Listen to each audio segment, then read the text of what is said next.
Since I've been in the process of putting God back in my business, which is a whole nother story for another video, but since I've been in that process, you guys, I found it very helpful to have verses to meditate on as a business owner around wealth, around building a legacy, around building a business and growing a business, and around money and the foreign concepts people don't go to the Bible for. So, well, typically they don't. I do. You do. You know what I'm trying to say. So that's why today we're talking about several different Bible verses and passages that help me and that can possibly help you within business and life and overall change your life and your business. So let's hop in.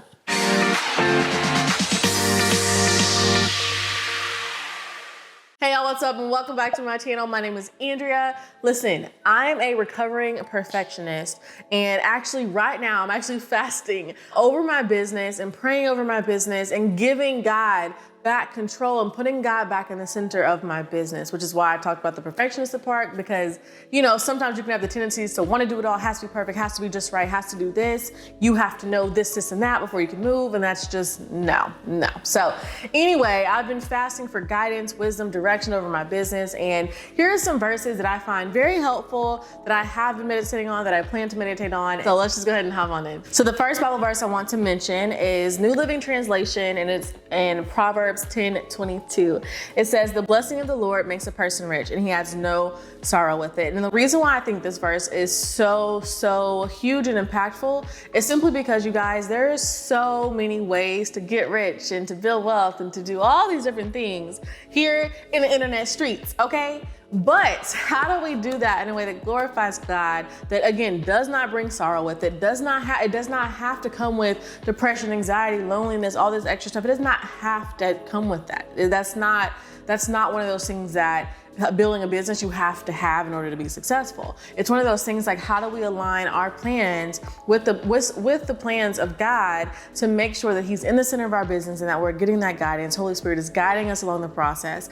And the fact that again, it says the blessing of the Lord makes a person rich and he adds no sorrow with it. I don't even know what else to say about that verse. I just think that's such a powerful verse. And for me, it means a lot because sometimes I can get away from, I feel like I slip into striving sometimes rather than submitting, again, my request to God, like praying over my business, fasting over my business, which I'm fasting right now over my business right now and praying over it and our clients and prospects and people who will join us and things like that. I just love that verse. I think it's phenomenal. It's one that I definitely meditate on quite a bit. And I'm actually going to make affirmation cards with all of these. Verse number 2 is, "And my God will meet all your needs according to the riches of his glory in Jesus Christ." That's Philippians 4:19. And so I think that is just such a good verse overall, because so many times as entrepreneurs, we're used to providing in certain areas for ourselves, or what we feel like that we're doing, or we're used to having to go get it, go do this, go do that on our own. Do you mean, yes, we may have teams, yes, we have help, but overall, like having your income be based on you, having what you make be based on you, the success be based on things that you are doing, marketing tactics you're putting into play and things like that. It can be a lot to feel like, okay, it's all on you. But here's the thing, it's not. It says, "And my God will meet all of your needs according to the riches of his glory in Jesus Christ." You guys, here's the thing. I feel like God gives us skills, God gives us talents, God gives us the ability to then go out and take the action, to make the moves, to build the lives that we want to have, to build the lives of our dreams, right?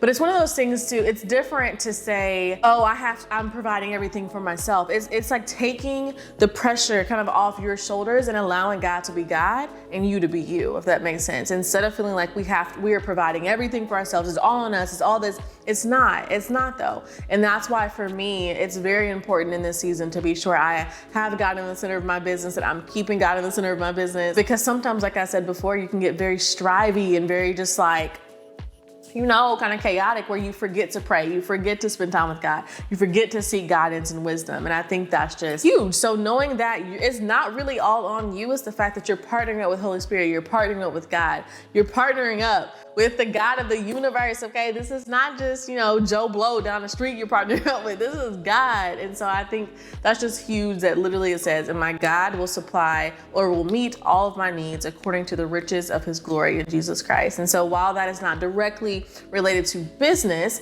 again, this video is about business and life change, okay? I just think that's such a helpful verse for me, so I wanted to give it to you guys. Okay, so this one really goes without a whole bunch of explanation, to be very honest with you, but this one says, commit to the Lord whatever you do and he will establish your plans. You guys, I mean, that one doesn't require much explanation. By the way, that's Proverbs 16:3, to commit to the Lord whatever you do, including your business, including your monthly planning, including your revenue goals, including your yearly goals, your team members, your clients, your prospects. Commit to the Lord whatever you do.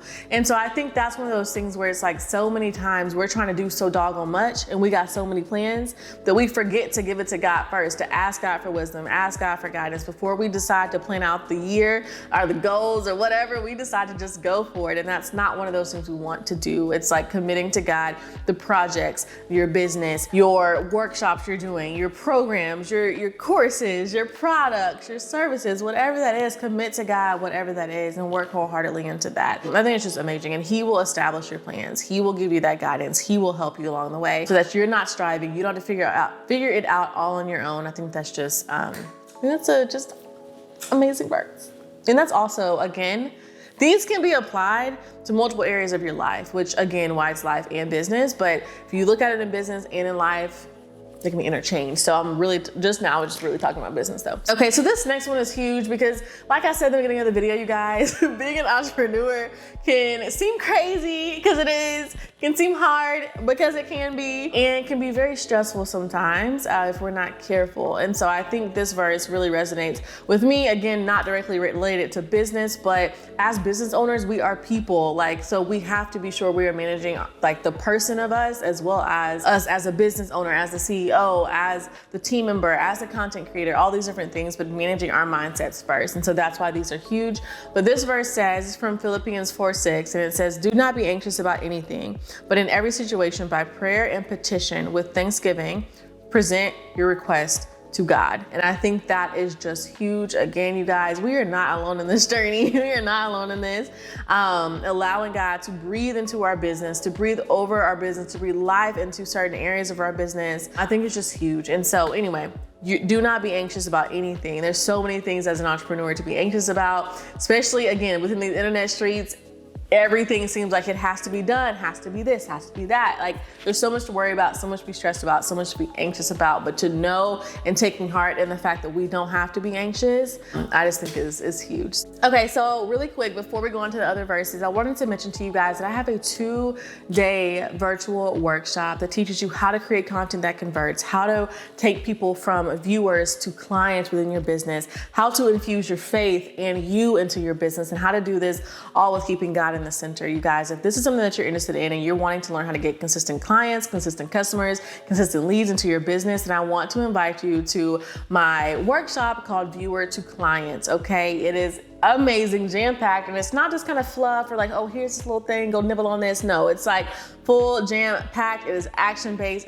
You will walk away with things to do for your business, and it will be one of the best investments you made this year. So I just wanted to offer that to you guys. It is $37. You can check that out down below in the description box. Okay, so then the next verse is from Habakkuk 2:2 NIV version. It says, then the Lord replied, write the vision and make it plain on tablets so that a herald may run with it. And that's the NIV version. The version you probably always hear is write it down or write the vision and make it plain. Like, I think that's just such a profound verse and just a good reminder to be sure that, like, yes, we have all these visions. We have all these different things we want to do, but writing them down and keeping our eyes on them, that we can run as we're going. We can run and know what the vision is, and we're not kind of like scattered and all over the place. God is not a God of disorganization, of craziness, okay? He's a God of order. And so within our businesses, I believe that's how we should be operating as well. And so writing down our visions, like believing to believe big things and pray big prayers for our businesses, that can happen by writing down the vision, by writing down your goals. And so I think that's huge. And I'll probably do a whole separate video on just that topic, but just wanted to mention that's one of the verses that I really like to just kind of keep up and in front of my eyes as well. The next one is quite long. This is Hebrews 12:1-4. And it says, therefore, since we are surrounded by such a great cloud of witnesses, let us throw off off everything that hinders us and the sin that so easily entangles. And let us run with perseverance the race marked out for us, fixing our eyes on Jesus, the pioneer and the perfecter of our faith. For the joy set before him, he endured the cross, scorning and shame, and sat down at the right hand of the throne of God. Consider him who endured such opposition from sinners, so that you will not grow weary and lose heart. Y'all, I just got chills even rereading the verse. I mean, I got the script right here. I have like the outline of my video, but the rereading that verse just now just really hit me again, you guys. And I think there's so much in this, you guys. One, the fact that we are surrounded by a cloud of witnesses. Let's talk about that really quick. Our businesses are not just here to just be businesses and just regular businesses. For me, we're about kingdom business. We're about kingdom, okay? So building businesses, that's why I work with Christian business owners and entrepreneurs and small business owners and entrepreneurs. How do we actually offer what we offer, get paid what we get paid for our service or our product, but then also how do we be sure that that's impacting the kingdom? Like, I love working with Christian entrepreneurs and business owners because I'm not only just helping them learn the tools and the tactics and what it takes to actually grow a profitable business, but I'm helping them spread their message way further than they probably ever would even think is possible. And I think that is just so cool. And I truly love what I get to do every single day. And so anyway, that's that part that I thought was really interesting as well. And then let us run with perseverance the race marked out for us, fixing our eyes on Jesus, the pioneer and perfecter of our faith. I think within entrepreneurship, within business, like I said, it can be hard, it can be stressful, it can be crazy. But I think it's so cool the fact that literally, let us run with perseverance the race marked out for us, fixing our eyes on Jesus, the pioneer and perfecter of our faith. We are not the first to come through this thing. Like, we have a pathway to follow, keeping our eyes focused on Jesus. When Peter was walking on the water, the moment he looked away, like, he started to sink. And it's like, and all it took was Jesus just reaching his hand down and grabbing it back up. And I think that's just such a cool thing that as we're in business, keeping our eyes on Jesus, keeping our focus, keeping our priorities kingdom-centered, God-centered, and not just like kind of all over the place, trying all these different tactics that are not really, you know, God-centered, God-focused, I think is huge. And so just keeping your eyes on Jesus, I think is huge. Consider him who endured such opposition from sinners, so that you will not grow weary and lose heart. You guys, that is so good. So that you will not grow weary and lose heart. Following the example, following the model that Jesus laid out for us, we don't have to grow weary and lose heart, you guys. This is not easy. If it was, everybody and their mamas would do it. And most of them sometimes wouldn't even do that. Like, so, but it's one of those things, you guys, is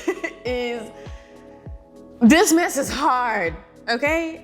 And how do we keep our eyes focused on the things that matter? How do we keep our eyes focused on our why, focused on our people, focused on what we're here to actually do and what we're called to do? And I think that this verse right here is just such one that it's just so much truth, so much value, so much just amazingness for everything. And so I like to keep this up, written out. I try to read it over every day, though I don't be perfect on it, but I do want to be sure I'm reading it every single day because I think that is just a profound verse overall for life and business. Okay, y'all. So this next one is long as well, okay? I'm going to try to grab certain things and I have it like highlighted in my Bible. I love this passage. I think it's just so good. And it's really like faith without works and that whole kind of mentality. So I'm just going to read the first part. So what good is it, my brothers and sisters, if someone claims to have faith but has no deeds? Can such faith save them? Suppose a brother or sister is without clothes and daily food. If one of you says to them, go in peace, keep warm and well fed, but does nothing about their physical needs, what good is it? In the same way, faith by itself, if not accompanied by action, is dead. And that's pretty much the point of this verse. I want you guys to just go through and read the rest of it. It talks about Abraham. It talks about just all types of things like, show me your faith without deeds and I will show you my faith by my deeds. You believe that there is one God. Good. Even the demons believe that and shudder. Do you want evidence that faith without deeds is useless? And it goes into the example, as the body without the spirit is dead, so faith without deeds is dead as well. You guys, it's one of those things where how do we how do we align our faith with the actions we need to take to move forward within our businesses? And I think that is such a huge point. So my question to you is, are you guys doing old marketing tactics? Are you guys doing old things that don't work for your business? Are you simply praying to God about it? He's giving you an answer and you're not moving. And I think that's why that is such a critical passage for me, because sometimes I get stuck, like just because I'm choosing not to move, not because I'm actually stuck. But that's causing me to be stuck, if that makes any sense. And so anyway, I just think that's a really good passage. Go read through it. I kind of read bits and pieces, but I just like the main part, the main theme of it is faith by itself, if not accompanied by action, is dead. So what action are you avoiding within your business? What actions are you just afraid to take? What actions do you not even know to take because you don't have the right strategy within your business? We don't know, okay? You may know, I don't know. You tell me down below in the comments, actually. So that's it for this video. I hope this video was helpful. Comment down below, what was your favorite verse, as well as what is your favorite verse to also meditate on, either if it was included in this video or if it wasn't, doesn't matter. Comment it down below in the comment section and let me know to give us some more juice from the Bible, okay? Anyway, you guys, I love you to the moon and back. If you guys are, again, interested in the viewer to client workshop, okay, it is amazing, okay? So if you really wanna learn how to take people from viewers to clients, I definitely recommend you go check it out. It is only $37. I wanted to have a low ticket offer for you guys so you can actually get value, and it's not just fluff, and it is bomb. So go check it out. I'll put the link here on the screen for you, as well as put it down below in the description box. Love you guys, and I will see y'all in the next video. Bye.